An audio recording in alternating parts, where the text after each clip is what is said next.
The transition is often considered the fourth event of a triathlon, and for good reason. You can save a lot of time, or it can take a lot of time, but the key is that you have a smooth transition. And with just a few simple steps and preparing beforehand, whether you're beginner or advanced, you can have a great transition. The first thing you want to do is before the event, maybe the night before, lay out your transition just like you would in the race.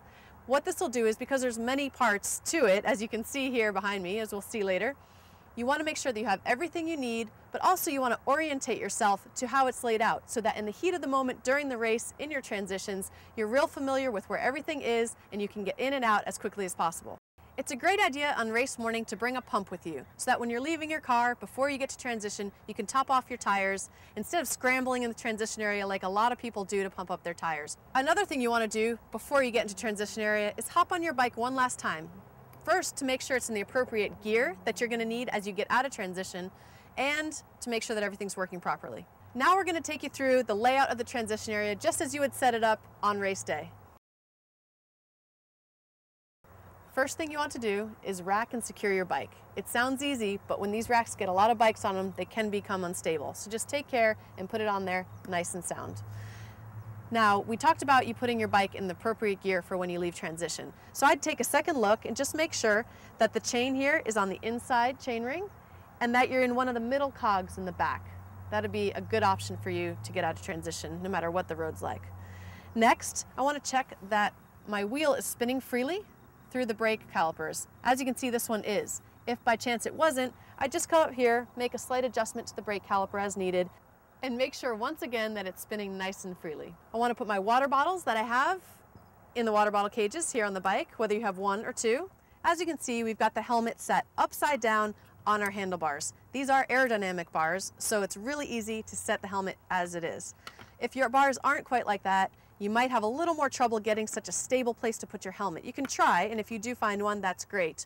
But if you can't, you might want to leave it down on the towel, as we'll show you later. A good rule of thumb, we said placing the helmet upside down, and if you're going to wear glasses, to place them inside the helmet to make it a nice and smooth transition. But here's the key. You want to, before the race, put the helmet on just like you would have it on in the race with the sunglasses on.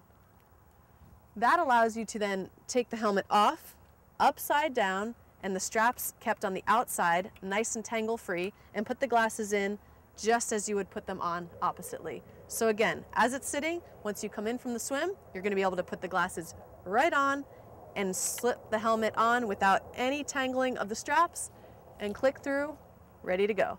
That'll ensure that you're not the one in the race with your helmet on backwards. To the side of your bike, you want to lay a small to medium-sized towel. And on that towel, you want to have everything you need for the race, but nothing more. So if you've brought a bag with extra stuff in it, you want to put that to the side to keep this as clutter-free as possible. And as you can see here, it's really neat and clean. We have our cycling stuff and our running stuff. The first thing you'll need, of course, in the transition one is your cycling stuff. So we're going to put those closest to you. And all I have here are some cycling shoes. You want to have your cycling shoes ready to go, which means that the straps are going to be open and the tongue as open as possible here for you to slip your foot into. So make sure they're undone and ready to go. If you do wear socks, which is an option, you can put them inside individually in either side, which will make it easy for you to put on one foot and the other. Next up is running. So again, you can see here we have our shoes.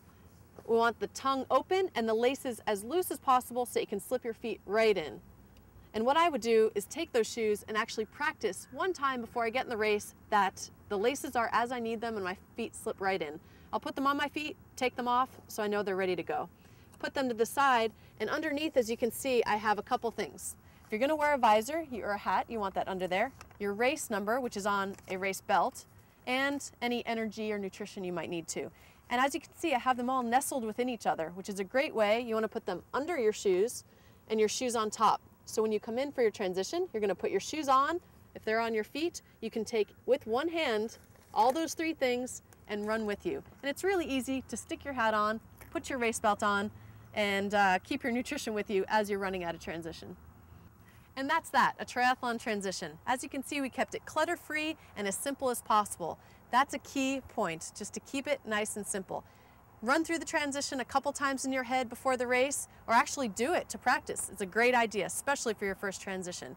Keep your calm, enjoy the time, and you'll get to your transition nice and smooth every time.